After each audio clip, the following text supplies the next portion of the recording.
right. Here we are. Yo. How y'all doing? Go let the people. What's going on, bro? What's up? We're gonna let the people pile in eventually. I want to check to see, are we live? Yep, it is saying we are live. All right. How y'all doing? Welcome to Bump Psychology Podcast, wrestling podcast, where a bunch of guys get together and ramble and rant about what's going on in the world of wrestling.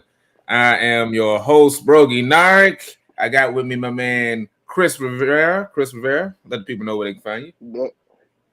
You can find me at Christopher _Rivera 842. That's my Instagram. Christopher Rivera 75 on TikTok. I do theatrical videos and content right there. You can come check me out on that. All right. And of course, we got my other co-host, Cuba Stocks. I don't know if he's ready. Cuba Stocks, let the people know where they can find you, man. Hey, man, you find me at goddamn Cuba Sports Reacts, Cuba Starks Gaming, and Cuba Stark Reacts, goddamn it. Hey, man, get the goddamn video game channel up, the gaming channel up, man. So is that Cuba Starks, goddamn it? Correct? That's the whole thing you type in. And I'm your boy, Brogy Narek. I'm going to change the name to that. Oh, that's Jesus. What I'm going to do. Anyway, other hosts, co-host Lightning Jones will be popping in a little bit later. Hey, there he is, showing off that face. There he is. People like to see that. All right. I just saw myself. I said, "Hell no, I'm fucking with you." Oh man, so yeah, we're gonna be going in on the craziness and what happens of the fallouts of WrestleMania. I wanted to say first of all to everyone who's watched our previous stuff over WrestleMania weekend and subscribe to the channel. Thank y'all. We trying to be consistent. We're being a lot more consistent than I thought we were going to be. I ain't gonna hold you. So, but y'all, thanks for coming in and watching us talk this stuff. And this is an interesting week. The fallout of WrestleMania. I actually surprisingly did watch Raw and NXT this week, and I will explain why I will not be watching Raw and NXT for further weeks. Some other drama that happened in the business. Hey, it is what it is. And a lot of chicanery and funniness that happened in the business too. But first we're going to talk about something serious that happened earlier in the week. And that was Tammy Sytch, a.k.a. Sunny, the wrestler Sunny, who you might remember from the WWF, one of the hottest women in the business, and also a goddamn train wreck. Was arrested again under suspected DUI. Now. Yeah, suspected DUI and vehicular manslaughter because she hasn't been charged just yet, but she was in a car crash a month ago, and apparently a 75-year-old man died as a result of that. Yeah, goddamn menace, and she needs to get her life together. She'll still keep her Hall of Fame ring though, right? I mean, it is what it is. Sold it. Or did she sell it? I wouldn't be surprised if she sold it. I know she down bad. I know she down bad. I heard she sold it on eBay. About years back. That would not surprise me in the slightest that she did some shit like that. I saw an article on it about a few years back. I was like, damn, you just got it. You hate to see it. All right, so that was some darkness, and we got a little more darkness, I guess we can get into. But now we're going to hop into Raw Thoughts. So this was the Monday night Raw after SmackDown. Usually one of the hypest Raws of the year. I surprisingly had the day off. So yeah. I was, usually inciting stuff, will lead into new storylines, potentially different call-ups will pop up, big debuts, stuff like that. And that didn't happen this year. Not much of anything really happened on a big scale level, but I know we was talking about it in the group chat. I watched most of it, but after a while I was kind of in and out towards the end because it was just boring as hell. But the high point of the show was the opening of the show where Cody Rhodes comes out and cuts a traditional Cody Rhodes promo. I got to say, they did kind of fuck up his interest on the level, which was kind of funny, but Anyway, the crowd was, I would say the crowd was like kind of dead throughout most of the show. I mean, Dallas had like 5 nights of wrestling, so maybe they were tired, but it was also kind of just being assholes. It was a weird night. But Cody came out there, cut a promo talking about how he wants to go for the World Heavyweight Championship, something that his father wasn't able to do. And he wasn't able to give it to his father because, you know, he passed and all of that. Good promo. I thought it was good. I didn't think it was great because I've seen him cut this promo before a lot in AEW. So I was like, yeah, this is Cody Rhodes is doing this thing. But how did y'all feel about Cody Rhodes on Raw? I mean, you know, it wasn't that bad of a tribute, you know, like you said, standard Cody thing. Like, you know what I'm saying? The man, like every day is paying a tribute to his father. Either he gets a tattoo of the word dream on his chest or dyes his hair like his dad. Yeah. You know, it was the standard, but like I did like the fact that, you know, he could be possibly in the run for a title shot. Which I wouldn't mind. It's gonna be interesting. Yeah, I wouldn't mind that either. That because Roman needs new opponents. He really does. We got Shinsuke and now, I did, and I do feel like Cody got robbed about 10 years ago. Yeah, he should have been world champion like 10 years ago. Oh, really? Okay. His world, he was supposed to be world champion a long time ago. He was actually supposed to win the Money in the Bank, but they went with Sandow. Yeah, and they wasted it. I was fine with Sandow winning it, but it's like it was the waste. Yeah, then they wasted it right after that. Yeah, like God damn. Yeah, that sucks. Thoughts on Cody, Cuba?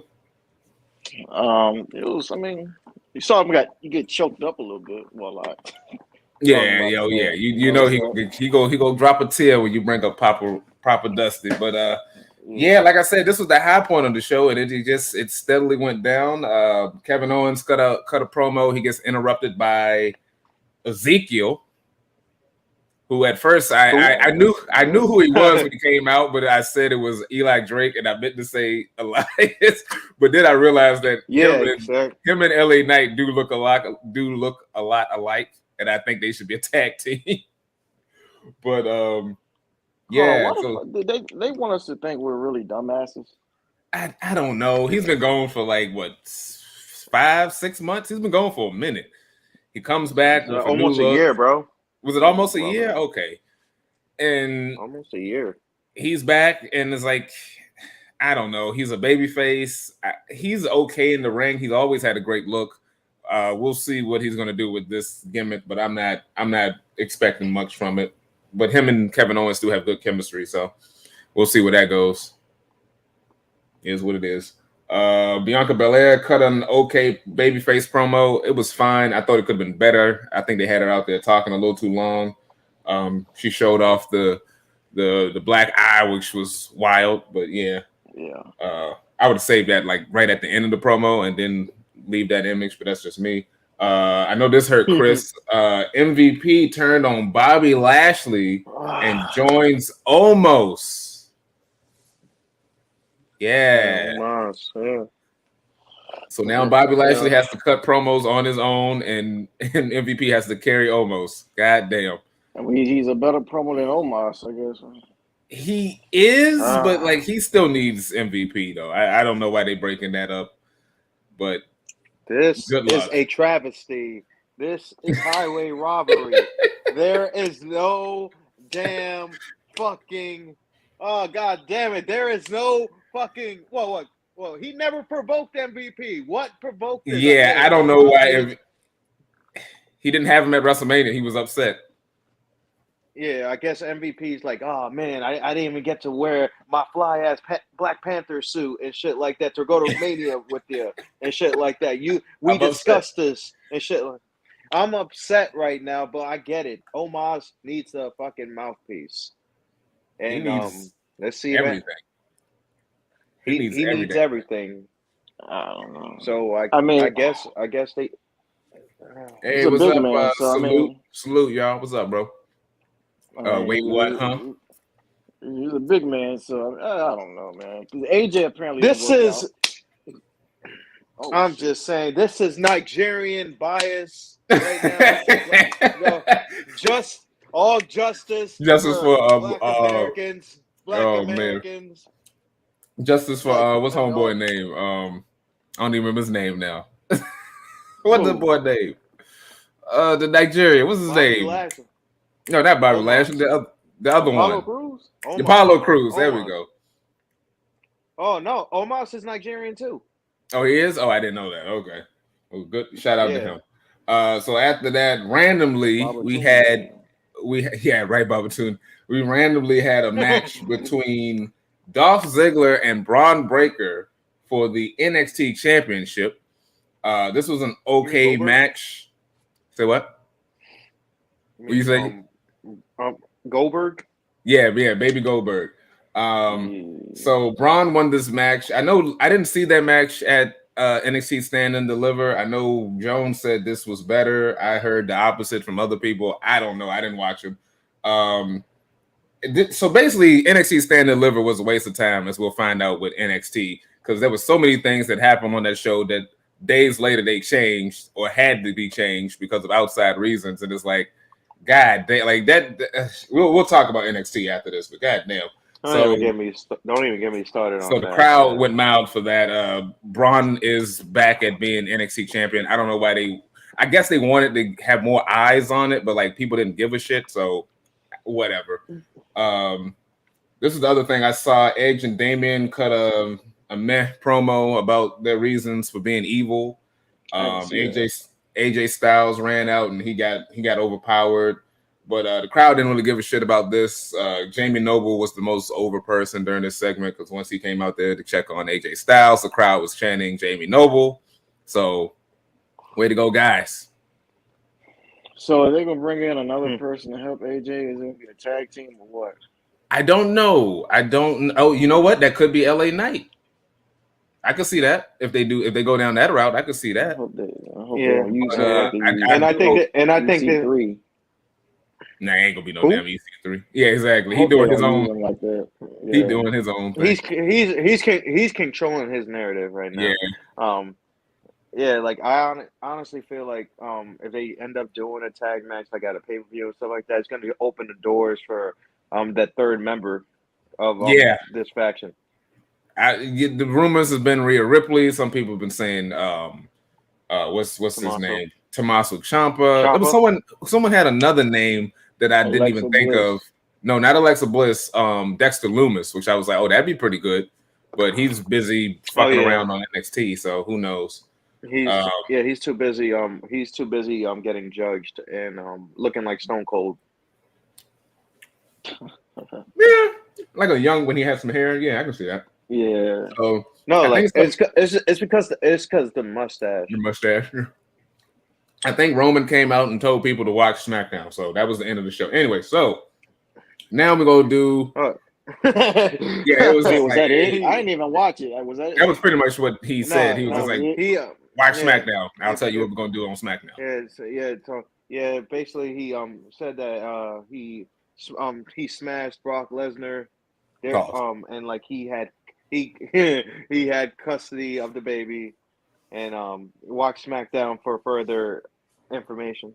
Yeah, for further instructions. So now we go into basically. So now we go into NXT. But man, I hadn't watched a full episode of NXT 2.0 in a while, and I gotta say, this fucking crowd, boy. These motherfuckers was wilding in this crowd. I don't know what has happened to NXT, but this crowd, this show has gone downhill, and this crowd is just out of control. They was talking mad shit the entire show. So it opens up with Braun. It opens up with Braun Breaker. He just beat Dolph Ziggler and he's the champion. And he gets a mixed reaction from the crowd, which I hadn't seen that happen to him in a while. So he, like people was chanting, "We want Ziggler, no, we don't" type of chants, which was kind of odd. He's Ziggler was over, man. Ziggler gives a fuck about Ziggler anyway. Everybody gives a fuck. And then it was like, "You deserve it, no, you don't." Chance. Like it was weird. But anyway, so he's cutting the promo. Gunther interrupts, and Braun's gonna give him a title shot at the end of the episode, which I'm like, okay, that's interesting. I'm not sure why they're not leading this to a pay-per-view, but okay. So that's how stupid the crowd is. How does he deserve it? Hold on, you got Braun Breaker. Well, he's dominant though. He's been dominant though. I'm not calling him Gunn. I'm calling him Walter. You got Braun Breaker. No, he's Walter. Gunther now. After this shit, no, this is that Walter shit done. He Gunther right now, boy. Wait, hold on. Oh shit. Gunther. So Imperium and the Creed brothers had a match. I hadn't really watched any of the Creed brothers matches before. Aren't the Creed brothers heels? Like I thought this was weird. Aren't both of them heels? Am I talking about from the Diamond Mine? Yeah. Aren't they heels or what? I don't know. Anyway, yeah, they're supposed to be heels. Yeah, they had a weird match. Fabian left. Marcel, Fabian's the big bald one. They left, and then the Creed brothers won. Then the Creed brothers got attacked by another team called Pretty Deadly. They're one of the NXT UK teams. I've only seen them in images. I'm not too familiar with them in the ring, but they got a good look, I gotta say. They're like 80s pretty boy wrestlers, but apparently they're pretty good. So, and this was another reason why NXT Stand and Deliver was some bullshit. The tag team of MSK had to relinquish their titles because one of the members, Zachary Green, aka Nash Carter, was released by WWE for allegations of abuse from his wife, who was another wrestler, Kimber Lee, and also he had a Hitler photo. So they got him the fuck up out of there.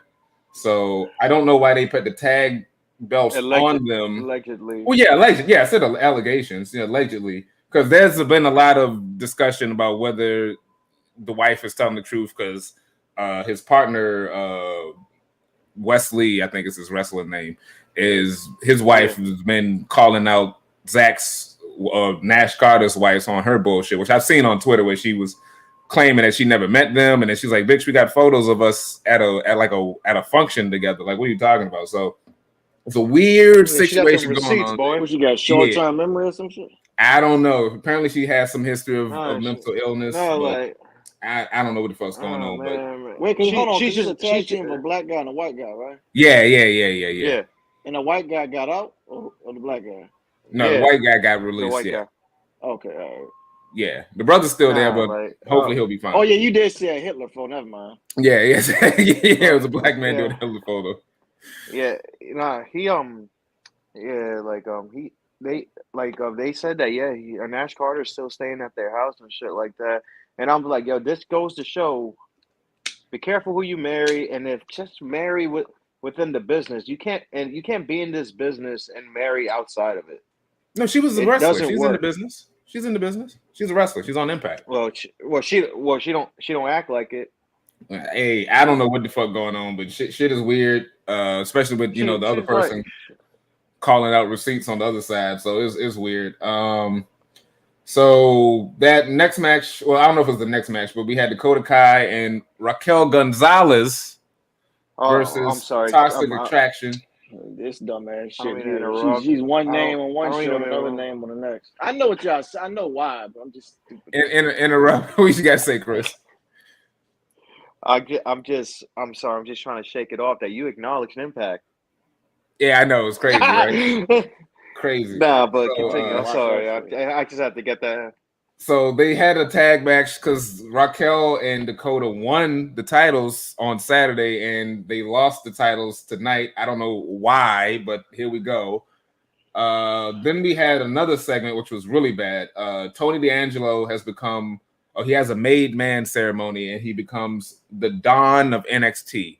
I don't know what the fuck that means, but he is now the Don of NXT. This segment was trash. He's like a G.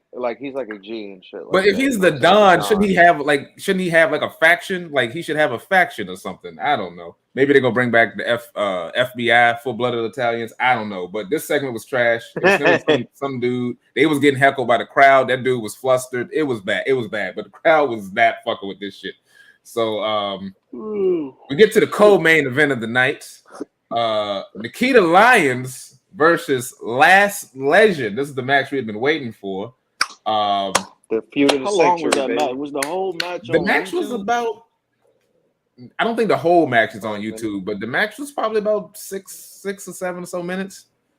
It wasn't super long, but they had some time though. It wasn't like a complete squash.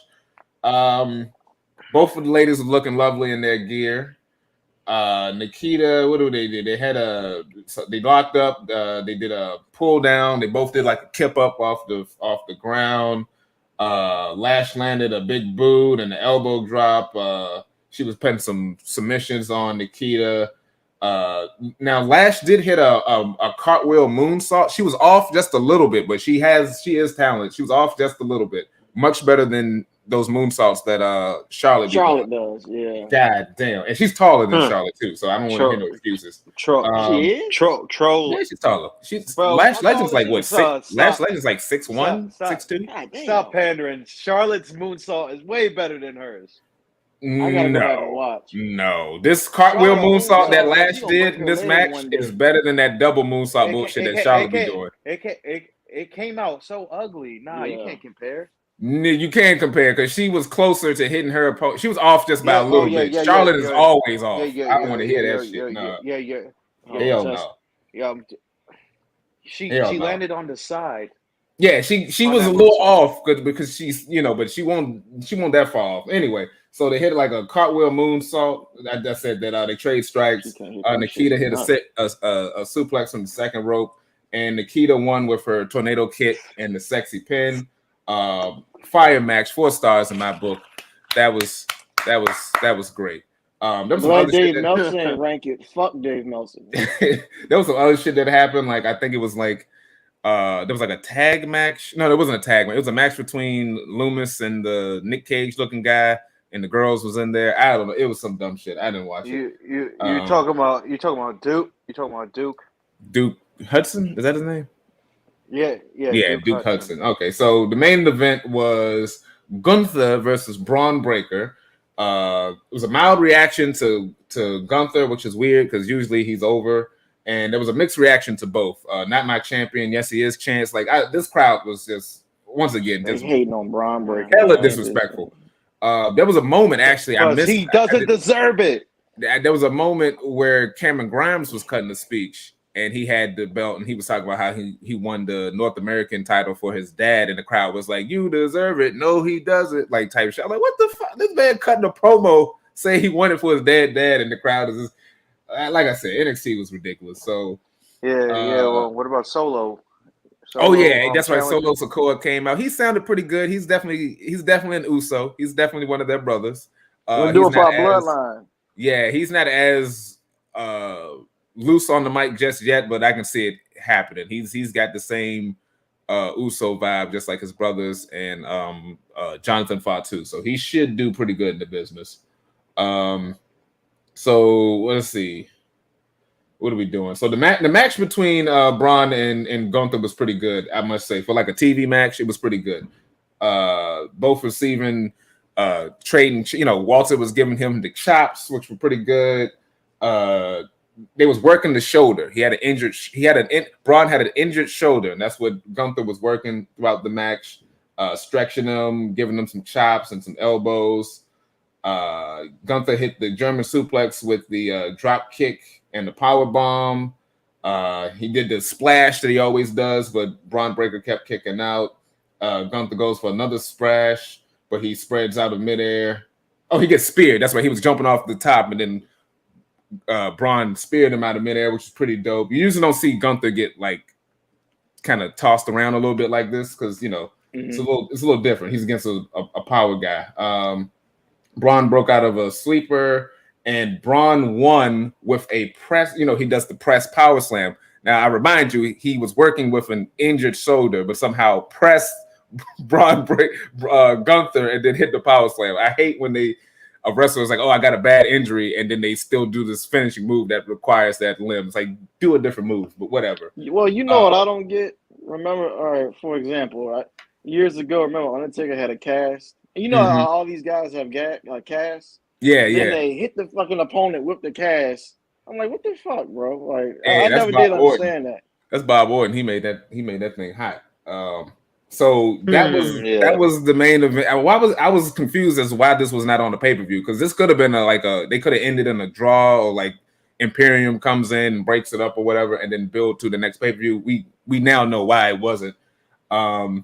So that happened, and then at the end, the show closes with Rick Steiner being held hostage by was it Joe Gacy and Harlan, like an episode of Batman 66, which I thought was kind of weird, but I thought it was weird you would have the Gunther match and that leads to Joe Gacy. That feels backwards to me, but whatever. NXT is a shit show now. I'll get back to it. Yeah, so how y'all feeling about Rick Steiner being held hostage?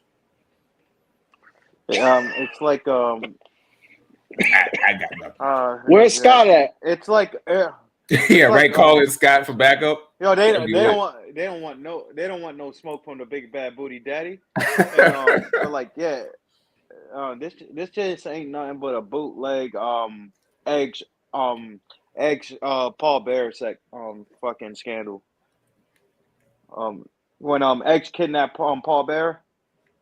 Oh yeah. I had to think about that. This? Yeah, that was a while back. Wasn't that the one when he like 2010, 2011? That's when was that when he was in the cement was having in the cement truck, or am I thinking of something else? No. That's 04. That's when the Dudleys. That was Paul Bear. kidnapped Paul Bear. Yeah, that's Okay. Paul Bear. No, that's what I'm talking about. Yeah, like Great American that was Bash. the Dudleys. Great American Bash 04. The Dudleys kidnapped him, but Edge also kidnapped him when he was feuding with Kane in 2010.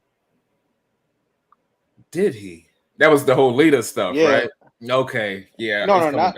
no Lita. That wasn't the Lita stuff yet. No, The leader was probably earlier. No. Yeah, no. This is way after Lita's retired. Like I'm talking about this is 2010. Okay, I don't remember that. This is when Kane had his world title run. Okay. Damn, that's a deep cut. I forgot. Yeah, 2010, 2011. Man. I forgot that one. Right? So that was NXT, and that shit was yeah, I ain't gonna be watching that shit no more for a good while. I don't really watch it anyway. So God damn, I mean, like the people was trying to work, and then you got the crowd talking crazy. The show was just all over the place with dumb shit. It was I don't know. Anyway, so we're gonna talk about my man Tony Khan. This boy, Who? he losing it. My man Tony Khan losing it right now. So Tony Khan has said he is tired of all the AEW slander on Twitter and has hired an analytics company that discovered that most of the AEW hate are from bots, bot accounts. He also insinuates that they were probably paid off by WWE. This man is he got a screw loose. He has finally lost. He got a screw loose. Mind. He's like, but I got this guy. I just bought Jeff. Why do you hate us? He doing the most right now. You can't. Just admit it. You can't please everybody. You can't please everybody. You shouldn't be trying to please everybody. Your show's doing good. Why are you wasting money worried about fucking bot accounts? Oh well, his ratings have. You need to be putting money into getting decent players to make the Jaguars relevant again. Facts. I agree. And I don't even fuck with the Jaguars. Facts. But I just thought that was funny. The fact that he was also like, well, who do you think would pay for something like this? I'm like, dude, what are you doing? Shut up and just focus on your show, man. You got a good show. Stop complaining about people that shitting on it. It's Twitter. Like, who gives a shit? It's Twitter. Why are you worried about Twitter trolls? The one thing you don't do with Twitter trolls is tell them that they're getting on your nerves. And he just made a big declaration that, hey, the trolling is working. So what's gonna happen? More trolling. You fucking idiot. But anyway. You fucking idiot. Despite all of that, we're gonna talk about Dynamite. I don't know if y'all watched it, but that shit was fire for the most part. I skimmed. I did see the FTR and Young Bucks match. I like that match. Fire. I saw. Yeah, they always No. have stellar matches. What else was it? I think that was really the. Cause I was looking for that, like any of the Blackpool Combat Club, but they wasn't. That was on Rampage. That was on Rampage. We're gonna talk about that too. I'm still looking. I'm watching the Daniel Bryan and Trent. Beretta. Yeah, I'm almost done with that. Then I'm gonna skip it and probably I want to watch that John Moxley and Willie. Yeah, you can skip the rest of that. Just watch the real Utica joint. That shit was fire. So anyway, Dynamite was really fire, except for like there was a couple of matches in the middle that were either not good or really bad. Now we'll get to that. So Dynamite opened up with Adam Cole and Christian Cage. A lot of people this was the first time match. A lot of people seemed to like this match. I thought it was okay. I thought it was all right, but it started off pretty slow. Them, trading strikes and all of that, and going back and forth. But towards the end, the match really started to pick up. Adam hit him with the boom, but he didn't lower the knee pad, so they fight back. He hits it again, and somehow Christian kicks out of it. Adam super kicked a dodge and Christian dodged the boom again, and he hits a spear. The crowd was getting back into it by this point. Adam Cole does the eye poke, and he gets distracted, and then he does the boom, and Adam Cole wins. Like I said, okay match. I wasn't all that into it. Red Dragon came out, they attacked Christian. Jurassic Express come out, and then they go to the back. Then Hangman Page comes out, and I got to give him props because he was on one. This one, I think he saw WrestleMania, and he was reminded at how awesome Stone Cold was, and he amped it up a little bit. So he tells Adam Cole they're gonna have a rematch in the Texas Death Match on a episode of Rampage, which is going to be live, I think, next week. Yes, it's gonna be an episode of Rampage live next week, and they're gonna have a Texas Death Match. Hold on, yeah. Didn't they just have a Texas Death Match? Didn't he just have a Texas? Yeah, Death that was like probably like a month or so. What was that, like a month and a half ago? Yo, what's up, P Rose? I didn't see you earlier. I still gotta watch that. I know I'm late as fuck. I'm still gonna check it out. Hold on, P Rose just popped up. I'm gonna put the link in the channel. But no, yeah. I'm gonna hop in. I gotta look for it though. If you want, but yeah, no, it was. Yeah, but it was a good little exchange. Hangman is a good promo when he really is getting amped up. But so that happened. Then we go to Samoa Joe's AEW debut in a match versus Max Caster. They both coming in. Oh, we got two people in the chat. Oh boy, here we go. Let me get the main man on first. Look at the main man on first. What up there, boy? What up there? What up there? Hey, how you guys doing? Sorry, my grandfather had to go to KFC. He don't move as swift as he used to. So that's fine, man. You ain't missed much just yet. We on the good part of the show now. We talking about Dynamite. Let me bring in the other boy. About to go. What's up, P Rose? What's up, P? What up? You at work right now? Where you at? I'm in my dorm. Oh, okay. Yeah, the cafeteria. What's going on? No. I'm literally in my dorm. I just got back from church. Oh, okay. Make sure to pledge for Sigma Gamma. Make sure to pledge for Sigma Gamma, baby. Huh? Make sure to put pledge your for headphones Sigma in. Gamma, church boy. My headphones are in. Yeah. No, that's good. That's funny timing. Y'all both popped up at the same time. No, that's crazy. I just wanted to hop on. I actually gotta go to another church. I just want to come on and say hi to y'all and everything because I gotta go to another church gig and everything.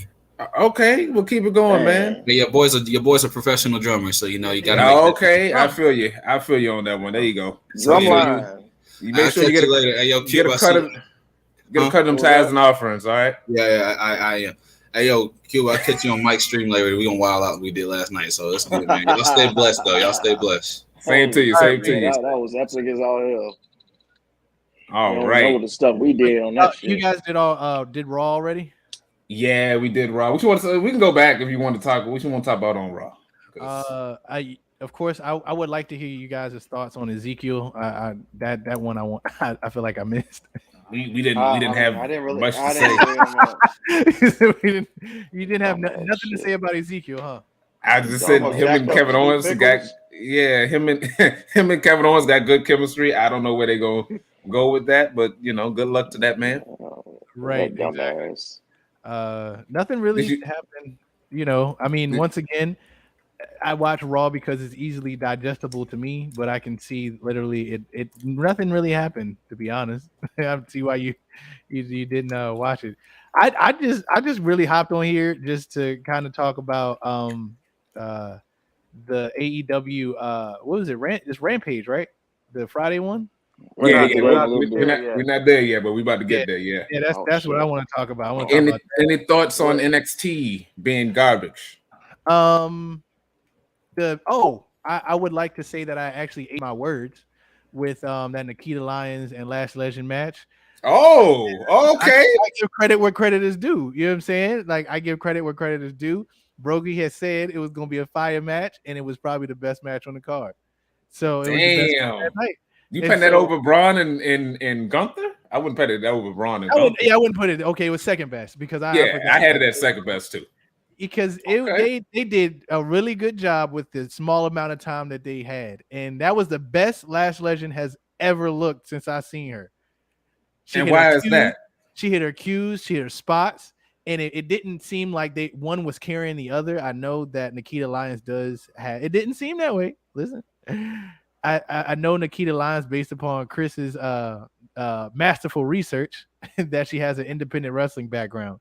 So I didn't feel like she carried Lash Legend. I feel like Lash Legend held her own, which is a big compliment coming from me because I feel like she was trash. You're a hater? I'm not a hater. No, she was she has a lot of potential. You said would you say? No, that point yet. You can resist it. You can resist it, Chris. You can resist it. Oh, you God. can resist it, Chris. Okay, no. I said I said she was trash in the ring before. That's the best match I've seen her at. And once again, she has potential. She has potential on the mic. And I said that in the group chat. Okay. I said it in the group chat. The receipts are there. And I said she has the potential to be, especially that promo she actually cut on Nikkita Lyons. It looks like Nikkita Lyons has brought the best out in Lash Legend, and it looks like they've been both working together in the PC, knowing that they were going to have this match. That's what it looked like. Was this their first match? Yes. Yeah, the first televised one. Yeah, their first. They probably have another one. They got she gonna win a women's title, whatever. Because when you're talking about two people that just have really good chemistry together, like I think they have really, as far as like women are concerned, it's like Lita and Trish or Bianca and Becky, Nikkita and Lash Legend. They gonna have that type of chemistry. They gonna have that type of chemistry. It's not for the future. Okay. Yeah, they don't have it right now, but okay, I got you. See it. You can see it. So I got you. That's gonna be the feud right there. Those are the two. I got you. Those are the two. You're hearing it from me first. Okay. Because you got to have your women coming out of NXT, right? You got to have your women. That's going to be there's two of them right there. That's the two of them right there. Lash Legend and Nikkita Lyons are going to be the women that are coming out of NXT the way Charlotte Flair, Sasha Banks, Becky Lynch, and Bayley came out of NXT. Interesting. Okay. All right. I was not expecting that. All right. Yeah. Hey. Oh, wow. Made me a believer, Cuba, man. Any thoughts? Cuba? Any thoughts on He didn't see the match. He didn't see the match. I didn't see it. All right, so what the hell were we at? Okay, so we back on Dynamite. We was about to talk about Samoa Joe and his match against Max Caster in the Owen Hart Foundation's men's tournament qualifier match. This is dope. This was a good debut for old Samoa Joe coming in there, and Max Caster had the fire bars. I don't remember all the bars, but he was talking about him being in the X Division, and that was fantastic. When we beat him in the ratings, he was the champ, which I thought was pretty. That was a fire ass statement there. So Joe started off with some headbutts and some punches in the corners and some chops. He had the shmoney dance, which was nice. That was Joe did the Pele kick to the shoulder, not quite the head, but he can't get his leg up that high. So Joe does a tope suicida, which I was not expecting from the big man, but it's a lighter schedule, so he's like, fuck it, I'm going in. He gets tossed back in the ring. He gets a little distracted, but he comes back. He throws some strikes at Max was throwing some strikes. Joe ate him, and he ate one of his chops, and he just takes him and pets him in the muscle buster and wins to qualify for the tournament. And that was dope. But the thing I liked, especially afterwards, was the promo on the Titantron between Jay Lethal and Sanjay Dutt talking shit about Samoa Joe and how they're going to have this feud going on for now, which I appreciate. When we got to see Jay Lethal on the show, we got to have this little segment after the match. It felt more integrated, like an actual wrestling show, and I thought that was really good. Did y'all see the match? I know Chris saw the match. You see the match, Jones? I did see the match. I liked the promo. That was it was cool. I thought Sanjay Dutt was still with WWE, so I was like, no, he's been with ROH. I was like, what the fuck is he doing there? So I'm about to say he's been with ROH. Yeah, he was with ROH. Because I remember he was a producer backstage for WWE for a little bit. Yeah, he was one of the ones released when they had those big releases. Oh, okay. During the pandemic. No, his name was in there. Now we know why the ratings went down. Facts. Right. Sean J. Duck got cut from the producer. He was holding it together. Ratings I want to say down. once again for those watching, don't forget to hit the like button and subscribe and share. But so next match was down. with Sean Spears versus Captain Sean Dean. Sean Dean hasn't been seen since he beat MJF in January, but okay, he's back. MJF was on commentary. Spears was dominating early on, but the crowd only cared about Wardlow. So they're having the match and they're doing their thing, and then of course it cuts to the back. Wardlow bursts in again, beating the shit out of all the security guards, and the crowd is going crazy. He gets pulled out, and in a distraction, Sean Dean wins the match. He gets a quick pin on Sean Spears, and MJF is disgusted. So Sean Dean has 2 wins over the Pinnacle right now. Good for him. And Wardlow is over as fuck, so good for him as well. So the Pinnacle is starting to crack down a little bit. So we got a little decent. Say what? Thank God. Thank God. You hate the Pinnacle? Pinnacle's dope. But anyway, I just want to see. Pinnacle is just a Walmart version of Fortune. I don't even know who Fortune is, so you got to try that again. Fortune was Ric Flair's reboot of the Four Horsemen. Oh, in Impact? Yeah, with AJ Styles, Christopher. No. We don't count Christopher Daniels. Bobby Roode. Was it Matt Bobby Morgan Roode, in that? No, yeah, Matt Morgan, Doug Williams, Cowboy James Storm, and Frankie Kazarian. Okay. All right. Thank you for that one. I'm glad Chris is someone who knows the intricacies of TNA, because I didn't watch TNA. But so there was a promo with Chuck E. T trying to mend things between Wheeler and Trent, which this plays into what happens on Rampage. Wheeler did better on the mic. I think that's all I need from Wheeler is to get a little more mic time and see what he can do. Then we had a clip of Eddie Kingston, Santana, and Ortiz jumping the shit out of the Jericho Appreciation Society backstage earlier in the night. Yeah, and then Eddie and the squad cut a promo in the ring telling the Jericho Appreciation Association that it is on site. He said, if I see you out there with your kids and your wife at the grocery store, it's on site. I was like, oh shit, Kingston ain't fucking around. I said, yo, Joseph's uncle is wilding right now. So Santana lived there too. Yeah, he said, I know where you live at. Santana was talking. Yeah, he told Garcia, he said, I know where you live at. He said, I see you, it's on site. They challenged them to a 6-man tag team match in New Orleans. And that next week's show is gonna be pretty lit. And the Boston crowd, I thought it took them a little while to get into all the rah-rah shit, but they got into it by the end of it. Great promo from Avery's uncle and his cousins. Then we got a really good moment, which here we go. I was saving this for this. Jade Cargill came out and cut a fire promo because we've been talking on this podcast that she needs to get better. And here's a great example of someone excelling and getting better at what they've been doing. Fire promo from Miss Jade Cargill had that big shades on because she's got a gimmick and she's working it. She's that big champion, and she was talking about her baddies section, another great gimmick that she has going on right now. She had all the baddies in the crowd. I'm not gonna lie, when I'm thinking about a section, I'm thinking about more than one row. They just started. They started. It was Boston. As she said, it was a little hard to get.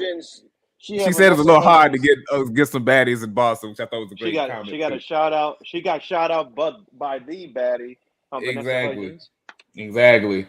And she cuts a little thing on Marina Shafir. They said Marina Shafir is the problem. She says, but she is the problem solver. I thought this was a fire moment. Another talent getting better at what they've been practicing on. How do you feel about it, Mr. Lightning Jones? Oh, hating ass nigga. Please talk to the people. I can talk. I can talk. Yeah, you talk. Go ahead. I know. Listen, because I know how Brokey and Chris not so much Cuba. He got his finger because we the ones apparently. But I know how Brogan and Chris like to interrupt, so I can actually talk, right? Good. Uninterrupted. Oh, he put himself on mute. Wow, that's crazy. Okay, cool. I got the whole platform. No, I'm saying Chris. Chris muted himself. Yeah, so I got the whole platform. All right. Here's the thing. All right, and I'm gonna let y'all know what I know, what I told them in the group chat. Okay, Jade Cargill, right? She is given a character, right? She's given this character. She is given the character of how society views every black woman in America. Not only, I'm talking about men, white men, black men, because they all think that women, especially these days, all they care about is designer. They a bitch. They only care about themselves. You know, they all about the money or what have you. And they gave that character to Jade Cargill, right? I don't know if they gave it to her or she chose it. Don't interrupt me. Do not I let you talk the entire time and I didn't say shit. Exactly. All right now. So here is the you go ahead and mute yourself. Lightning Jones got the flow now. All right. So with that being said, right, that's something that I don't like about the character, where she's the typical just bitch, right? She's just a typical bitch. But also what I do not like about Jade Cargill, right? Now, ain't no denying the fact that she looks like an athletic specimen, right? But there's a lot of people that have been comparing Bianca Belair to Jade Cargill, right? And the biggest difference for me is passion, right? You can see the passion in a heel, right? Here's the don't you dare keep your shit on mute now. There's a difference between, right? And even a heel, you can see a passionate heel. A good example I gave was Becky Lynch, right? To Bianca Belair, they had the match that only Jade Cargill could wish to have in her career one day, maybe, if she cares about the business that much. What you got to say? She's still growing. She's still growing. Once again, continue. Okay. And the thing about it is, even when Bianca Belair was growing, you could clearly see the passion that she had for this business from day one to day whatever that WrestleMania match was, on to Monday Night Raw. Same type of passion. At least I felt it. Every single time she touched the mic, anytime she got in the ring, she was passionate. She made sure that every single match that she had was phenomenal, right? And I'm not saying every single match was, but she gave it her all. You can tell that she gave it her all. It didn't always come out to be the best in the end result, but she gave it her all. Whereas Jade Cargill looks like she just going out there to get a paycheck, in the first real opportunity that she thinks that she is more suited for, she gonna leave AEW. Thank God that she wasn't listed as I don't think she is listed as one of the pillars of AEW, because the first chance that woman get, mark my words, put this date down, right? She leaving that company. Is she supposedly one of the pillars of AEW? No, she's not considered. She's not considered a pillar. She didn't start at the beginning. Okay, thank God. Thank God. Okay, because here's the thing. You clearly did not listen to her interview on Talk is Jericho when she said she was in WWE, and they questioned her. They mentioned what you mentioned about them, like they're not sure if she's actually dedicated to this, and she was like, I am, but I also have a baby. And it was much easier for her to just go to AEW because they was willing to accommodate her schedule with having a kid, and also it was a shorter distance. And she is clearly dedicated because she has grown from her first appearance. I don't know what you're talking about. I think her and Bianca both share intense love for the business. And also, you were saying the ridiculous shit. The thing he didn't say is what he said in the group chat, where he was like, oh, I don't like Jade Cargill because they gave her a ratchet character. I don't know what you saw in that promo that made her ratchet. She was enunciating her words and talking and just being confident. So I don't know if that equates to ratchetness. I don't know. And also, you said she's being materialistic and bratty. Do you have this same energy for Britt Baker, who also has the same gimmick, the same energy for Carmella, Sasha Banks, Charlotte Flair, Mandy Rose? The biggest argument that I have, Deonna Purrazzo. The biggest argument I have, bitches love money. Zelina Vega, Becky Lynch. Who's someone else you mentioned? Trish Stratus, Maurice. Maurice, the Bella twins. Well, I'm trying to think of somebody else. Hold on, I can keep going. There's so many I can keep going. But anyway, yeah, I'm just saying that was just weird. That was just a weird take. Once again, I told you when it comes to like I said, I just don't. The way my grandmother would say it is okay. Once again, one can argue that Sasha Banks, because I feel like you're trying to do this whole like white black thing. So let's go, Sasha. I'm not doing it. You the one that brought it up. Listen, no, because you was only naming white women. Now let's go ahead. I was naming women. I didn't say white women. I was just naming women. I'm not talking about the hair, right? I'm not talking about. So what was ratchet about it? You was like, oh, she was ratchet. She was enunciating her words. I just don't like the fact. I just don't like. Okay, you don't like black women? Is that what you're saying, sir? What? No, that's not what I'm saying. Is that what he said? Oh, that is not what I said. Lord. I've been holding this in. Y'all niggas, hey, listen, y'all niggas gonna let me talk or what? Like, you know what I'm saying? Like, now you putting words in my mouth, and now I'm getting pissed. That's what Here's the thing. This is what you want in this podcast. You want controversy? Let's talk about it, because nigga was mad when it came on anyway. So here's the thing, right?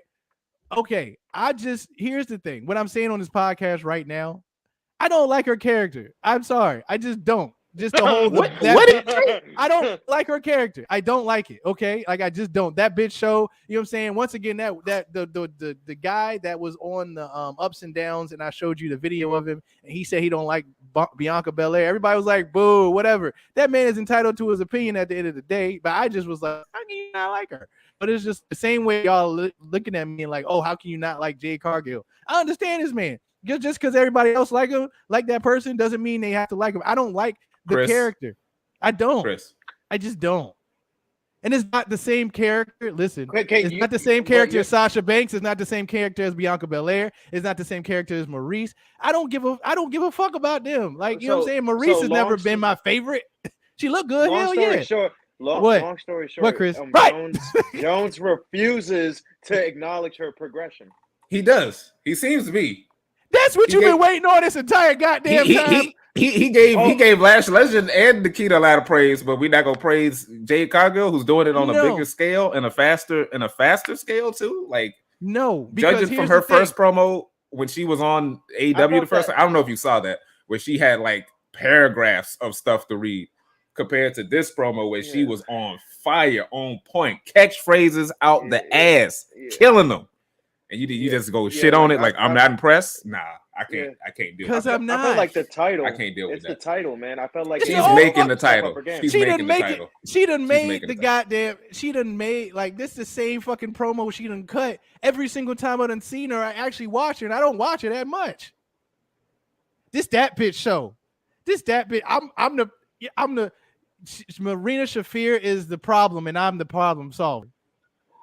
Fire. Wow. Everybody. I'm the problem. Fire. Point to the haters. You know who had a better promo? Who? By just saying, hold on, she said 3 words. And she showed more passion in them 3 words than Jade Cargill showed in that entire Go ahead and lie. Who you talking about? I'm not even lying. This is my personal opinion. All right, go ahead. Go ahead. Becky Lynch, she got her hair cut. She looked into the camera and said, "Bianca, you bitch," and then walked away. I do not hate black women. Don't put that on there. So we gonna continue. Take that shit off. Take that shit off. Take that shit off. Take that shit off. We gonna continue. No. We gonna solve this. Why should I like her? If I ain't never watched wrestling, if I didn't watch wrestling a day in my life, why in the world should I like Jade Cargill? I'm gonna say this though. Why? There's another thing I had in my notes. Why? The women need more segments like this, because the women usually don't get wrestling segments like this in AEW. And the fact that she is being pushed and she was put in this position and she killed it, I think it's gonna have greater benefits to the other women. Cuba. So you got Cuba. I don't know. Yeah, what you got anything to say about this, Cuba? How you feeling about Jade Cargill? No, I mean she's going to improve. I mean, ever since her first match with Shaq, I mean you can tell she really wasn't up there. But I mean she'll improve. She's already a women's champion, so. It is what it is. I felt like the title. I didn't listen to what you said, in the chat, really. So I don't. Yeah, I Really don't couldn't. know. He was. I didn't listen to everything he said for about mental health. I was not in the mood to listen to that bullshit. Y'all motherfuckers just disrespect. No. I sit there and listen to every her. single last one of y'all voicemails. I don't listen. No matter what I the didn't. fuck. Not to that Well, one. you I didn't listen to that. you had like 5 or 6. You had like 5 in a row, nigga. I was We trying to do agree. commentary. I was trying to do. One, then some Meanwhile, came up. also I was doing commentary with Chris for your match, which was once again that was a nice match. Hold on. between, We gotta talk John about Washington that shit. and, I ain't. Hold on. I stopped after that damn white lady. You know why? Because I'm not even as good as a wrestler as Jade Cargill. I got more passion than she do.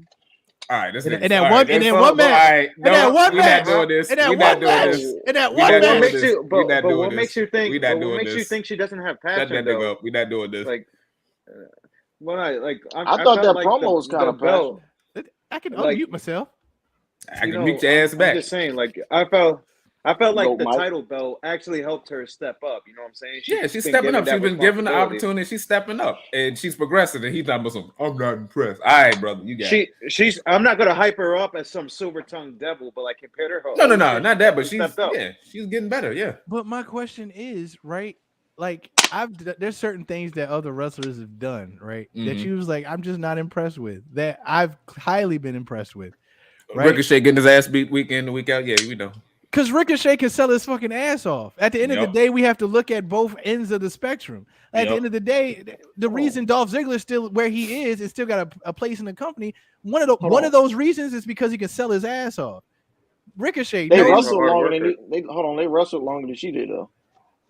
I'm not Yeah. talking. We're not Like, comparing. she- We're they had not a- talking yeah, about yeah. that. We just talking about shit we be talking about in the group Right, chat. and you're Anyway, like, I'm not impressed. I don't hate on y'all. I listen, because you have every right to just not be impressed with shit.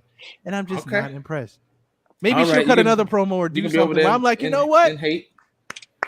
How am All I right, hating? so we're gonna continue. Nikkita Lyons. This Nah. was he did give Nikkita Nah. Lyons props because he I was gave hating Nikkita hell Ly- hard on Nikkita Nikkita Lyons Lyons. and Listen, Lash. Listen, He gave us some props. somebody, the person. Here's the thing. Chris has wrestled before. I get it. You know what I'm saying? But like, why am I not allowed to just be not impressed with someone? You I mean, it's the people you be just teasing. picking. It be wild decisions. Like everyone's getting universal praise, and here you come. I'm not impressed. All right, bro, you got it. It's just you got it. You said the same thing with MJF when you was shitting on MJF. And We got examples. We got examples. And guess what? MJF impressed me with something. I don't know. I think He it was already over, but I guess it took a little more for you to get over. You did watch one of his matches and you said you were impressed. Yeah. Did you ever? Yeah, you watched. Yeah, that did happen. So anyway, we're gonna continue. This is the low point of the show. We had the Butcher and the Blade versus the Hardys in a tables match with elimination rules, which was not really explained before the match was happening. They were kind of explaining on commentary. This segment made no goddamn sense. So Wait, what? Basically, yeah, it was ridiculous. So what the hell happened? Blade went through a table, but it's like you can only be eliminated if it's an offensive move. So if you happen to fall through a table, but no one pecked you through it, that doesn't count as an elimination, which is what happened with the Blade, where he charged into a table in the corner. So basically, what had happened? Blade and Butcher hit like a diving suplex combo on like a sort of propped up table, and Jeff went through it, so he was eliminated. So Jeff was out of the match for like 5 or so minutes, and Matt Hardy was getting jumped by the Butcher and the Blade. And what happened? The Butcher and Blade, they did that. He got eliminated. They brawl outside.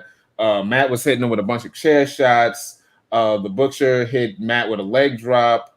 The Butcher was pet through a table. So then the Butcher was eliminated. But then as the match kept going, Butcher and Blade was still active in the match because it's a no disqualification.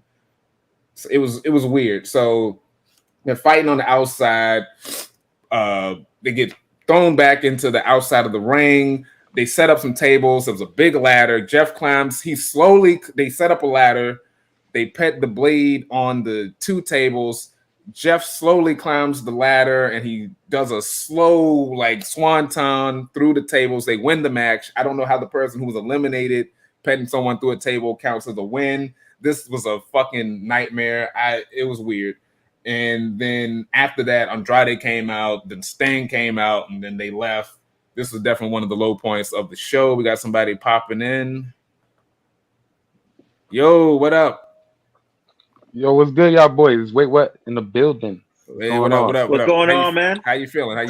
So, you know what I'm saying? I know my profile picture kind of looking at it kind of same, but it's representing Easter coming up soon. You know, the American way. Shout out to Americans. All right. But yeah, man. Hey, listen. On that table shit, that shit was trash. That shit was trash. I ain't gonna lie. I skipped through that shit because I recorded. Much. Yeah, I DVR'd that shit, bro, and I skimmed through that shit. It was embarrassing. It confused me with the rule changing.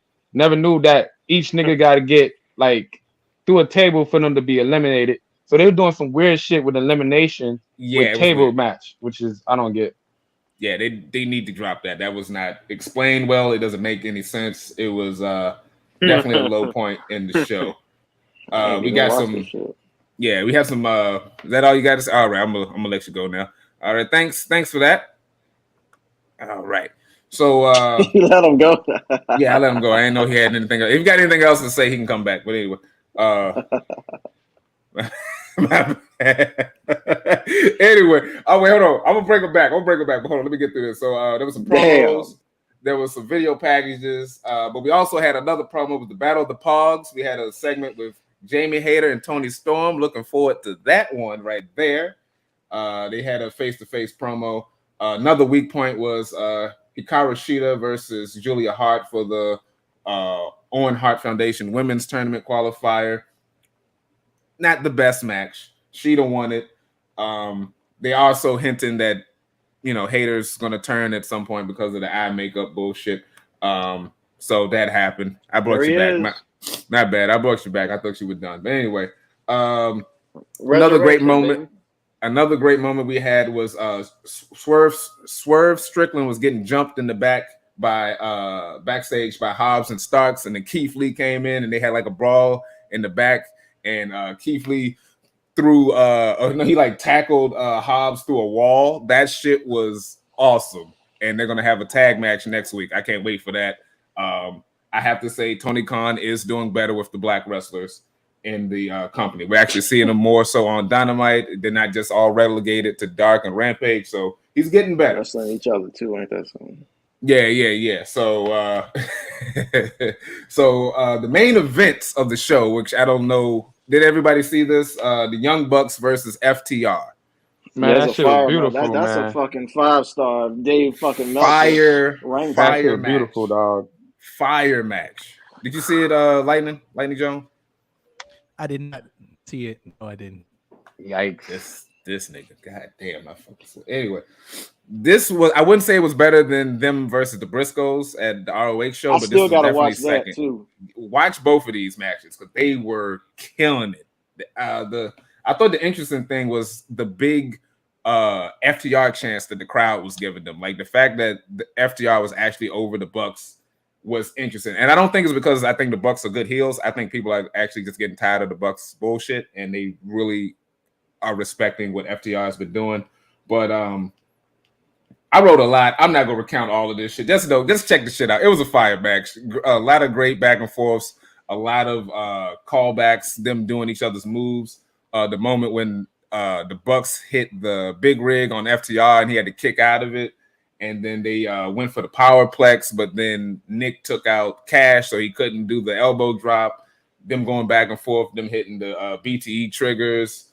All of that shit was fire, but FTR retains the AAA and the ROH belts. Hopefully they'll win those AEW tag titles at some point. But there was a lot of callbacks where they both FTR both pet the Bucks and the sharpshooter. That shit was lit.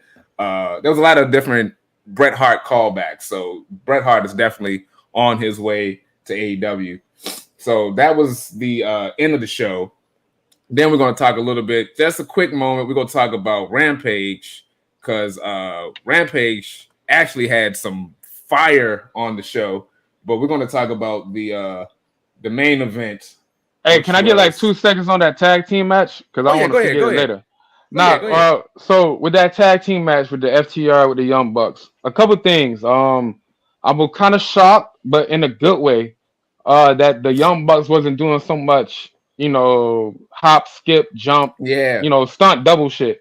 So it was kind of good about that. They was actually doing some wrestling move. It was isolating Cash. Yeah, I remember the last fight. They first part one. Cash Wheeler, they had the victory in hand, but he did a full 50 in the air, which messed them up, and they got the BT trigger to him, and they got the 1, 2, 3 on him. So it was madly storytelling wise in the match that he was able to put his leg on the rope, so he don't cause them another loss, because that 3 count, and they ran it back, and then it was able for him to keep fighting and get that hot tag to Dax. You know how that shit ended after that. Yeah. So I love that shit. That's the part that was really like, ooh, that got me on you that. You make a great point. The FTR, I think FTR is great because they can work with anyone's style, but when FTR is in the ring with the Bucks know they have to change their style and have a really solid match. They can't just do all the flipping and the spamming and all of that. And I think FTR brings out the best in the Bucks. And you make a damn good point on that one. But so Rampage, the main event was Wheeler Yuta. He's still trying to get this job application for the what? Oh, my bad. What? Hey, real quick, guys. Hey, real quick. Did y'all see? I mean, it's nothing to do with AEW, but did y'all see the Ric Flair? What's his name? Mark Madden. Are you going to touch on that or not? I'm not, but he got let go off the podcast. I don't know, because now he's back with Conrad, and Conrad got about 10 podcasts he's doing. He got like 10,000 podcasts. With other legends. Oh, they broke up. The guy who was interviewing Ric Flair, like who's doing that? Yeah, they got beef on Twitter. Yeah, that went. Oh shit! I ain't gonna lie. He kind of sound like the guy who's always questioning Rick. He always kind of sound like he was trying to answer for Rick at times when he asked him questions. So it kind of felt weird. So hopefully, he can get a better host for Ric Flair, because I ain't gonna lie, dude was kind of, he was like asking him the question and then he kind of give his opinion why he asking this dude his question. I don't get it. Sometimes it came off a little bit like that. That's why I never watched that Ric Flair. I never listened to Antoine. it either. It was too off. Yeah, exactly. I did not give a shit. Exactly. So the main event was Wheeler Yuta versus Jon Moxley. Wheeler's trying to get this application to the Blackpool Fighting Club finalized, and his last step is Jon Moxley. They got to bleed together. So the great thing was Moxley was doing his entrance, and Wheeler just dived on him immediately. He didn't even get to finish his entrance. So they got to fighting. Moxley was dominating early on. He stumped his face on the steel steps, and that's what caused the cut where Wheeler started bleeding. And Wheeler is kind of like Hangman. He can bleed. This boy was bleeding like goddamn Abdullah the Butcher. Like it was like he was like Terry Funk. Like it was just like more than Flair. Crimson mask. Oh, full crimson mask, bro. Full crimson mask. I know Flair when he bled, man, his whole hair was red. True, but this dude's whole upper body was red by the end of the match. That's how crazy it was.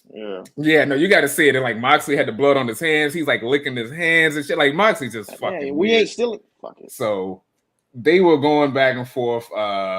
There was he was hitting 2 German suplexes on him, but Moxley stopped the third. And Euler came back with sort of like this weird Samoan drop thing. He hit the face stomp on him. Moxley was kicking out. Yuta kept going back with the face, with the cross face. Then Yuta came back with a lariat. Moxley was biting his wounds. Moxley. Oh yeah, that's right. Yuta was jumping off the top rope. Moxley kicked him in the gut and then put him in the paradigm shift. And Yuta kicked out of the paradigm shift. I was like, whoa, what the fuck is going on here? So shit. That's how you know something serious is going on. I gotta watch that shit, man. Yeah, so they keep fighting. Yuta was fighting. He was fought out of the bulldog choke, and Yuta put in his own bulldog choke. Then he pressed for a sleeper. Moxley gets out of that. He does the off the ropes knee thing like Regal used to do. He hit a second paradigm shift. Wheeler Yuta kicked out again, and that I thought was a bit much. The second one, him kicking out of, I thought was a bit much, but they're trying to make a star here. So he kicked out again, and then Moxley went back and put him in the rear naked choke, and he choked him out, and that was the end of the match. So he's down on as a bloody, just a bloody mess, and the rest of the team comes out. The Blackpool Combat Club comes out, and they were chanting Yuta. They was like chanting "Let him in." Regal was looking at him. He sticks out his hand. Yuta shakes his hand, and now he's officially in the Blackpool Combat Club. And Moxley tells him that now the real work starts. And I thought this was amazing. I saw people talking about it. This was amazing. I gotta say. I wasn't the biggest. Yeah, I wasn't the biggest fan of Wheeler Yuta, but they clearly are fucking with this guy. He got the ROH Pure Championship, and now he's in this dope faction. Good luck to this guy. I hope he can take this and run with it. But Lightning Jones, what you got to say? I know you say you had a lot to say about this. It was a solid match. I feel like I can't hear myself on the microphone for whatever reason. Yeah, I can hear you. Oh, okay, but maybe it's the feedback. Who knows? Yeah. Anyway, but yeah, it was a great match. I mean, you basically said everything. I think Wheeler Yuta did a fantastic job. He kind of took himself from I didn't know who the hell he was. I don't even watch AEW like that, to be honest. To I might watch it more because this guy is on here, and I like Wheeler Yuta. Like I like him. He's dope, and I like it. Was the fact of he just small subtleties. Like because he was bleeding like crazy, so he took the his blood and wrote BCC BCC in the blood. That was cool. Yeah, right. That was cool. So that was pretty cool. So it was just small stuff that he did to once again he just made him they're making a star, yes, but I feel like he has done the work to make himself a star and make himself look legitimate. So good for him. I mean, it was a really solid match. Once again, when a match kind of has me like oohing and eyeing and gasping and whatnot, it's a good match. Yeah. When he kicked out of that first paradigm shift, that was the moment I was like, yo, what the fuck? What are we doing? Because I thought that was the end of the match. When he kicked out of that first one, I was like, oh, are we doing something for real right here? So, yeah, it was really good. I hope he can I want to see more of him promo-wise. Because I think he's good on the in-ring. I need to see more of him on the promo side. And, he kind of looks like Bruce Lee. I would give him better gear. Probably ape off a little bit of Bruce Lee. But no, he does. He does look like Bruce Lee. I'm not just saying it because he's Asian. But, like, he does look like Bruce Lee.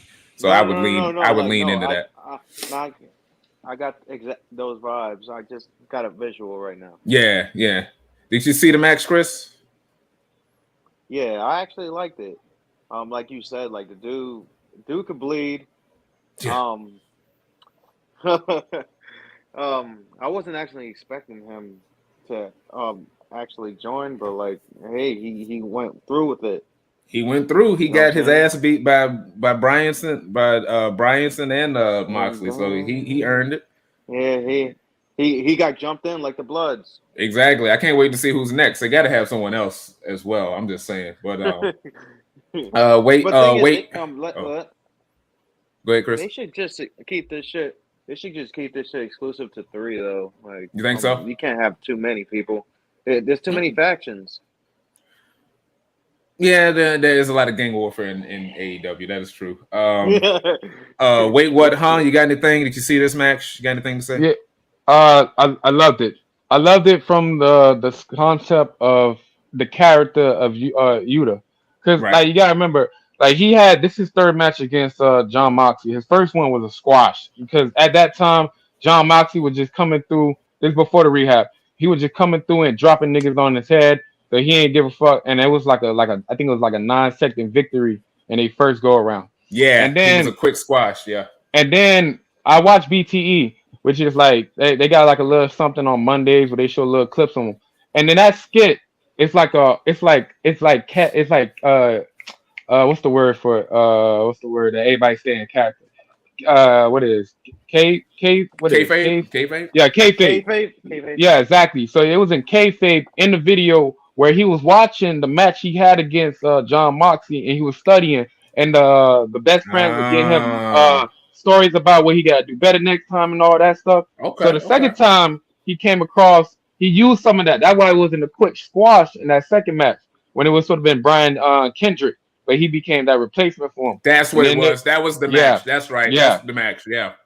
And then I they remember played, it was a last minute thing. Yeah, exactly. And then that's when that happened. You know, he tried to get situated, and right then and there, as a character, he realized, okay, the best friend gave me advice. It didn't work. I still lost.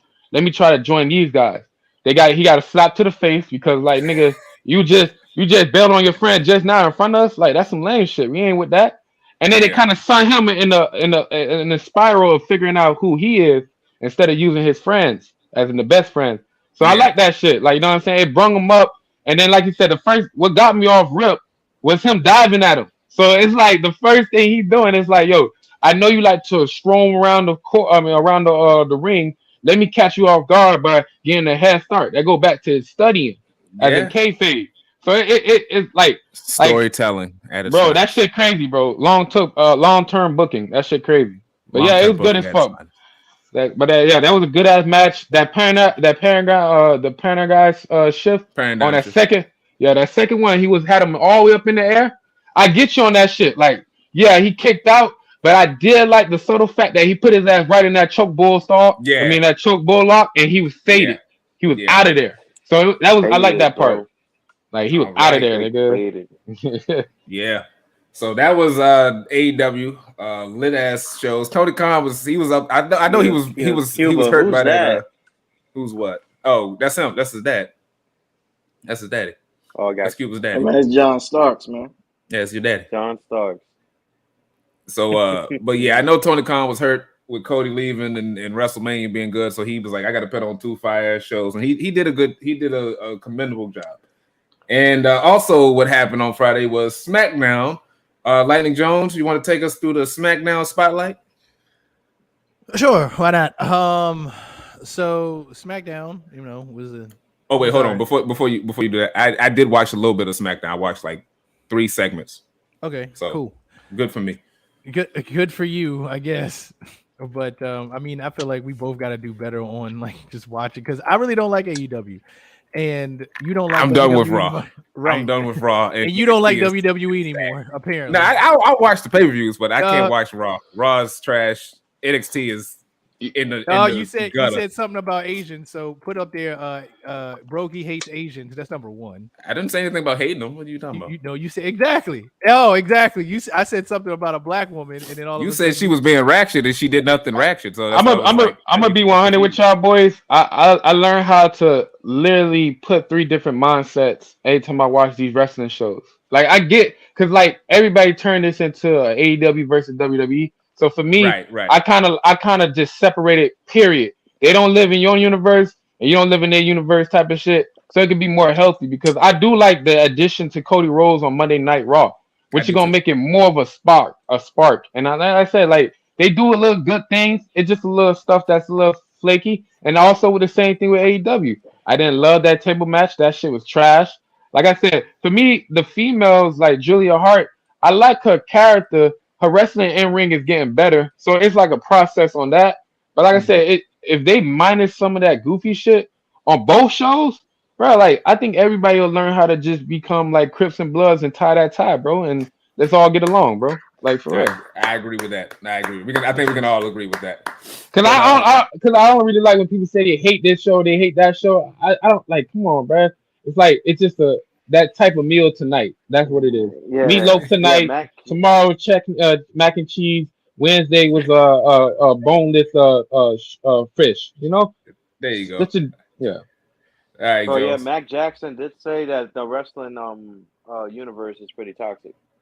Yeah, I mean, like as we said, Tony Khan said them goddamn bots. He said, Vince McMahon, the motherfucking bots need to shut the fuck up. Let me go ahead and clear this up before I get into SmackDown. Right. Once again, she has what I was stating was she has a ratchet character that I do not like. How is it ratchet though? I just don't like it. Her character and how she portrays it, because once again, people call Sasha ratchet or Bianca Belair ratchet.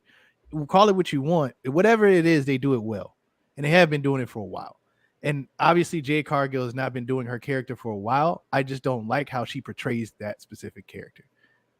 Like, if you want to call quote unquote ratchet a character, then whatever her character is and whatever you like to call it, to me, she just doesn't do that well for me. That's all I'm saying. But anywho, moving on. All right, moving on. Xavier Woods versus Butch. Brogy said he doesn't like Butch. I actually enjoy his gimmick a lot. Here we go. Go ahead. I will say I don't like the gimmick, but after watching the match, I had to watch this match because it was my boy. You know, I love Xavier Woods. That's my boy. And I fuck with Pete Dunne as well. So I was like, I gotta watch this match because it's two of my boys wrestling. I will say I don't like the tantrum thing that they got going on with Pete Dunne, but I do want to see how Pete Dunne does with a character because he didn't really have a character. He was the bruiserweight, which was just, you know, mean mug and shrug. So he's got a character. He's doing something different. I want to see how well he does with it. Hopefully he can evolve it and turn it into like what Sami Zayn is currently doing. But I'm going to give him the benefit of the doubt for now. I don't like the character, but I want to see what he does with it. So continue. Right. Cool. I mean, I pretty much like it. But anywho, like Brokey just said, he's just interested to see the character work. The New Day lights their ass up on the mic, which was a really good they promo. Killed them. Yeah, they have a good match. Xavier wins with a small package, aka the Backwoods. I thought this was fantastic. The fact that he's using a small package as his finishing move, because it's the most devastating move in all of sports entertainment. So he throws, and then Butch throws a tantrum after losing. I like the fact it's not like a tantrum in the sense of what they were doing with Christian a while back. Yeah, it's not that bad. It's not that right. Bad. It's not that, and I like it. He's basically like a heel version of Scrappy Doo as a person. I like it. Oh boy. Right. I like it. Gunther and Ludwig Kaiser. Is that how you pronounce his name? Ludwig Kaiser. Ludwig Kaiser. Instead of was it Marcel Barthel? Marcel Barthel. Yeah. Marcel Barthel. So he had all those names are nightmares. Yeah. I actually like Marcel Barthel. They stop changing these motherfuckers. Yeah, this name changes is getting ridiculous. I swear to God. So he debuted in bright red gear. They got the jobber entrance. They did. That's the other reason why I watched it, because I watched the clip and I was like, okay, did he have new music or did he have that same NXT bullshit? I couldn't tell because he didn't have his entrance, which was weird that they didn't show Walter's entrance, but whatever. Right. So Gunther beat some job guy, a German tag team instead of another European trio like Sheamus's group. Makes sense. So that happened. I don't like the fact that they changed their name. I feel like that walkout now was a shoot on Fabian Eichner's account. On Eichner. Yeah, I feel like it's a shoot now. He was like, I'm done with this bullshit. what occurred to me is I was like, okay, why didn't they have him as a trio? And then that's what I wrote in my notes. They already have a European trio. It's whatever Sheamus and Rich Holland and Butch is doing. So they just brought up the two Germans to have them be the German guys, which whatever. But I don't like the bright red. I don't know why they put him in bright red. He looks less threatening in bright red. Not saying he doesn't need color, but I wouldn't put him in bright red like that. And he looks too much like Stone Cold. He looks like Santa.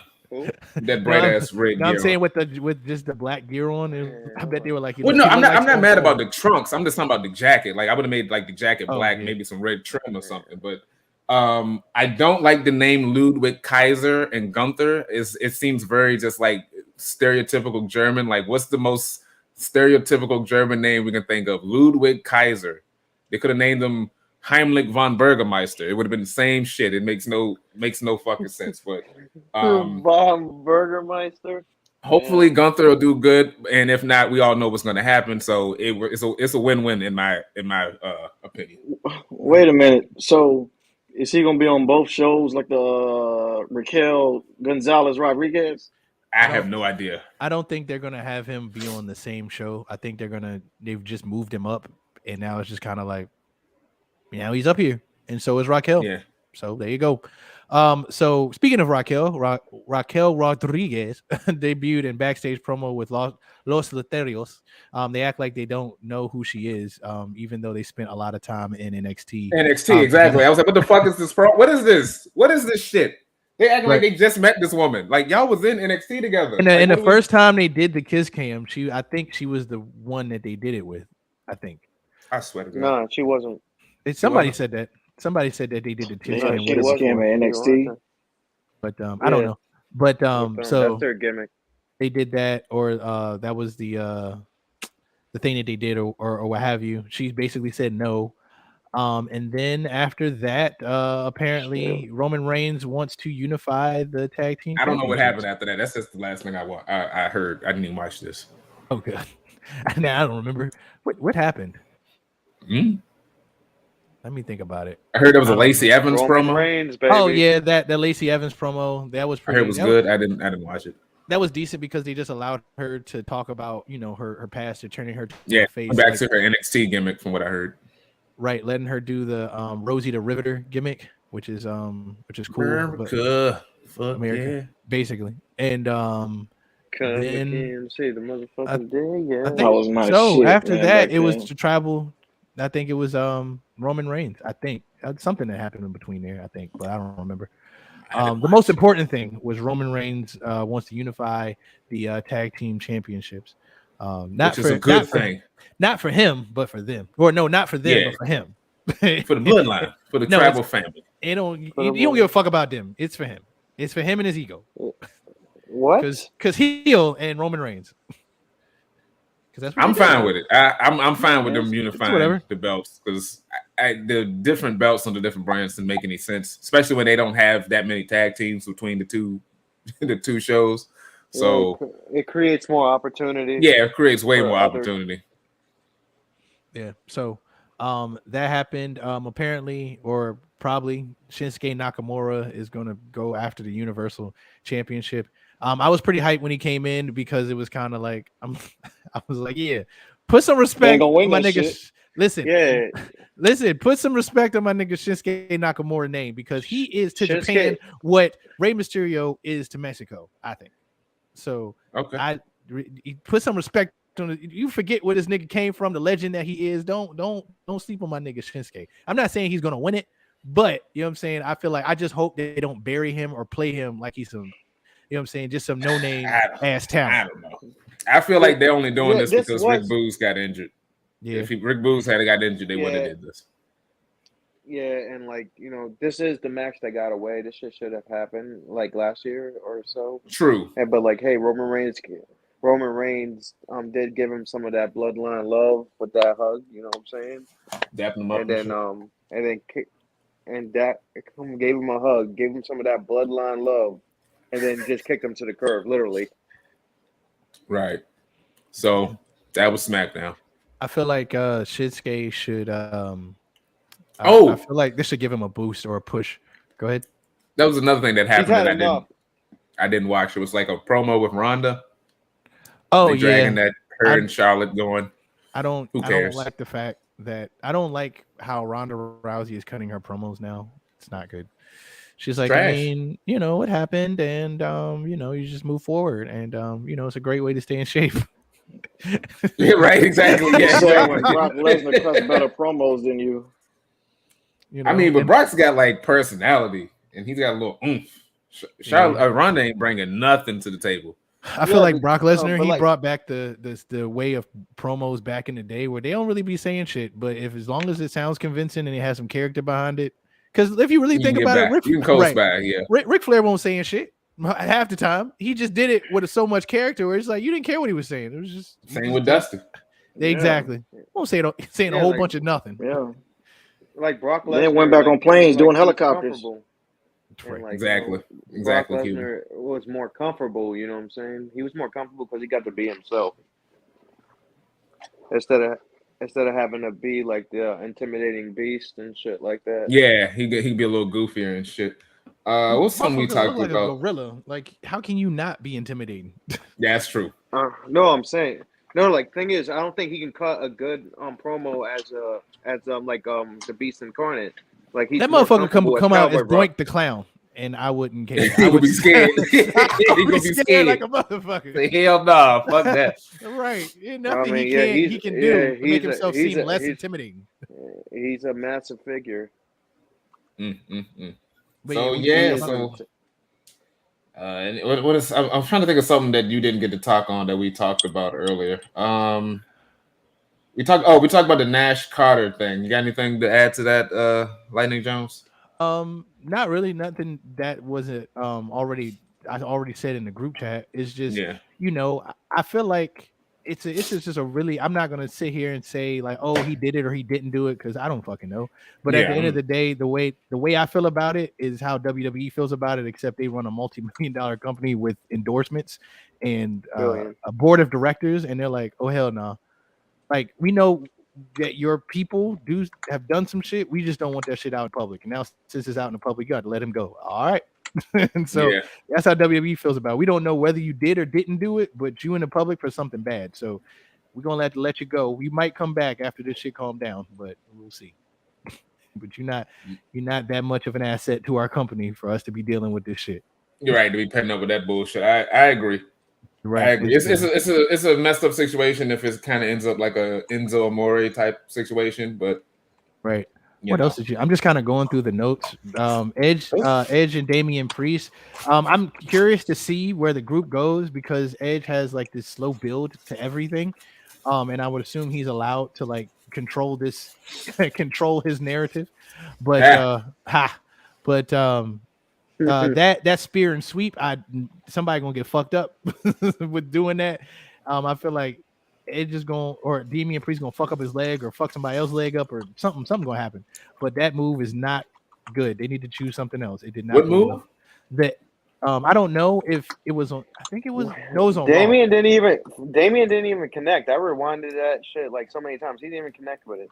Yeah, it's just not a good move. He did a spear, or Edge did a spear, and Damian Priest did a sweep because it's like. If I'm gonna spear somebody in their abdomen, they're gonna fall regardless. There's no need to sweep their leg. Yeah, there's no need to sweep them. Right.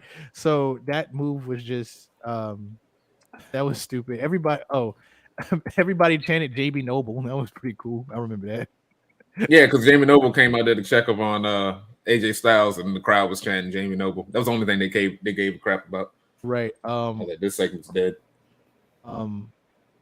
Change J security, baby. Facts. Right, exactly. I am really liking the Creed brothers. And Malcolm Bivens. I fuck with Malcolm Bivens. He's grown on me. When he came out, did you see when he come out? Go ahead, Chris. He's fucking gold. Yeah, he's great on Twitter too. Gold. Did you see when he came out with the do-rag and the white coat at the NXT takeover? I saw him in the all pink when he was doing the all pink. I saw that. It was fantastic. That was great. He's grown on me, if anything. That happened. Pretty Deadly is on NXT, the TV show. Oh yeah, that's right. You do watch UK. Tell me about Pretty Deadly because I just seen him once and I was like, okay. So Pretty Deadly, I was trying to figure out. So if they took Velveteen Dream, split him up, and made him European, that's what you would get. And so Pretty Deadly is a combination of that and like any character you would see off of Twilight, but with personality. They're great. Any character off of Twilight, right? Because that's how they look. They're tall and they have like long white and brown hair. Yeah, they definitely look a little sort of elvish, like Lord of the Rings. So I was like, okay. Exactly, and so they're really good. They're really charismatic. They're the more charismatic people on NXT. I know A-Kid, which he also made his debut a few episodes ago, which was pretty cool to see. Pretty Deadly, like I said, they have some of the most. They're one of the more charismatic teams. Besides Tyler or Mustache Mountain, so Tyler Bate and the other guy, I forgot his name. Steve something other. Yeah. So, but yeah, I'm excited to see what they're willing to do or what they're gonna do in whatchamacallit, because they had this whole story how the Creed brothers got jumped or whatever, and then Pretty Deadly revealed himself. So I'm excited to see what they're gonna do there. And then there's the Nash Carter thing, Dakota Kai, and I see why now they did this, but I was like, what was that pay-per-view was stupid. That NXT Stand and Deliver was a waste of fucking time. Taking it. I wouldn't say every match was a waste of time. That first match, majority of the matches was a waste. The main events, the women's tag team and the tag team, all of that just done. Right. Yeah, there was no right. There was no day. There was no point of doing that. I forgot who won. Oh yeah, MSK had to relinquish the tag belts, or did they? Yeah, they had to relinquish them. Okay. So yeah, that happened. So yeah, that was stupid. You said go ahead. Go ahead, Chris. So how did they make him Oh, relinquish it? Like what? They just gave it up. But they had to release it because they got rid of the tag member. You can't have the No, I'm belts. saying how did they make him do it? Like was They they said just... they had to relinquish them. It was like a press announcement.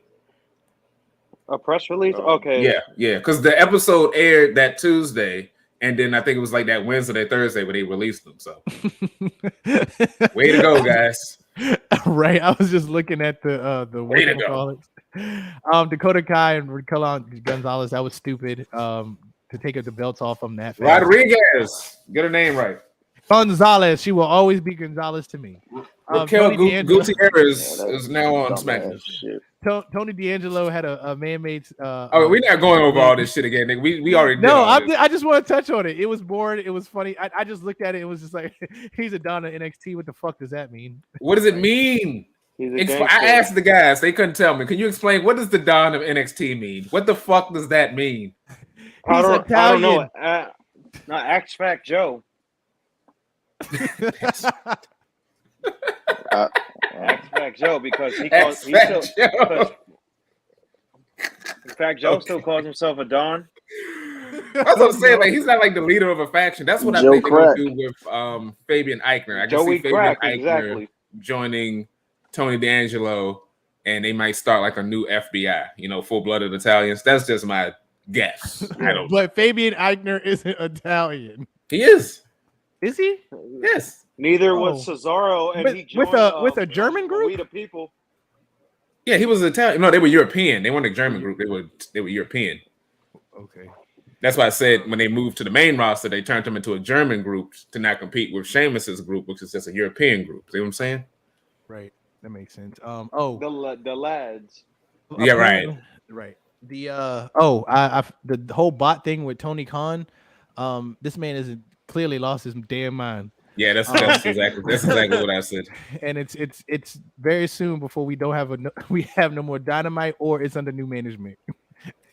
I don't know. I think the man needs to get a media team to control his Twitter because he does good promoting the show, but then he operates it like he's a fan and not like the owner of a fucking company. A multi-million-dollar company. Yeah, you can't be getting into these Twitter beef with random faceless people. Like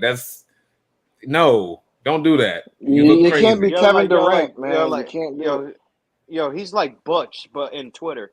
Oh God. But yeah, I mean, are there bots? Yes, there are bots, but you don't acknowledge the trolls. When you acknowledge the trolls, that makes them know that they're getting to you. If you're to be a billionaire worrying about wrestling trolls, you know what they're gonna do? The moment he said that, you know how many accounts I've seen recently on Twitter now changing their Twitter names to AEW bot 1005. Like it's like he's made it worse by being an idiot, but whatever. And Becky Lynch mocked him on it. Oh yeah, Becky Lynch did get into his ass. That was a good one. She had to tweet. I don't even have a Twitter, and I love Becky Lynch on Twitter. She's pretty good on Twitter. I love her on Twitter. Her Twitter game is pretty fire. But so that's the episode. We're gonna knock it off right there. We're gonna close out with the outros. Wait, what, huh? You got anything to say closing out, or are you still here? Sir? Going once? All right. Happy Easter, brother. Bro. All right. Happy Easter, brother. Thanks for joining us. You had some great things to say, though. I will say. That's a scary ass bunny photo. That's a weird ass bunny, but shout out to America. Rick Starks. Yeah. So we're gonna go to my man Chris Rivera. Let the people know where they can find you, man. Yo, like I said, you can find me at Christopher_Rivera842 on Instagram. You can also follow me on TikTok, Christopher Rivera75. All right. So many numbers. All you can find me at Chris_Rivera6785. And I just made 28473. God damn! I just created a new YouTube channel. It's called Rivera Thunder Narc Cuba. There you go. There was a name generator that came up with that one. Yeah. You know what I'm saying? I had to. Lord Jesus. Lightning Jones, let the people know what Lightning Jones, let the people. What'd you say, Chris? Cuba John, Ricky, Tony Starks. That's a good one. That's a good one. That's a good one. Lightning Jones, let the people know where they can find you, bro. What's up, guys? You can find this is the grooviest man in professional wrestling. You can find me _ call me Jones on Instagram, and that's it. Okay, all right. And Cuba John, Ricky, Tony Starks, let the people know where they can find you, brother. Hey, man. Hey, follow me and subscribe to Cuba, John, Ricky, Tony Starks on all 4 of the goddamn. And I'm bullshitting. All right, subscribe to Cuba fucking Sports Reaction. You know, everything in the goddamn descriptions, all right? That's about it. All right. And I'm your boy, Brogy Narg. You can find me on YouTube, Instagram, TikTok, and Twitter at Brogy Narg. All things movies and TV and comic books. And don't forget to follow the channel, Bump Psychology, here on YouTube. We are on Instagram, Twitter, and TikTok. And I want to say thanks for watching the previous episodes we did on talking about WrestleMania. We've grown significantly and views have increased. So thanks for doing that. And we're going to try to be even more consistent. I mean, like I said earlier, I'm surprised we've been this consistent. So thanks for watching us, liking, and coming in there, and the few guests we've had come in time to time. Thanks for sticking with us. And that's all I got to say for now. So thanks for watching, and stay tuned for the next one. Peace. Hashtag. Oh yes. Take that bump. That's right. Hashtag take that bump. I thought I was closing out one of my videos. My bad. All right. Thanks for watching, y'all. Until next time. Bye.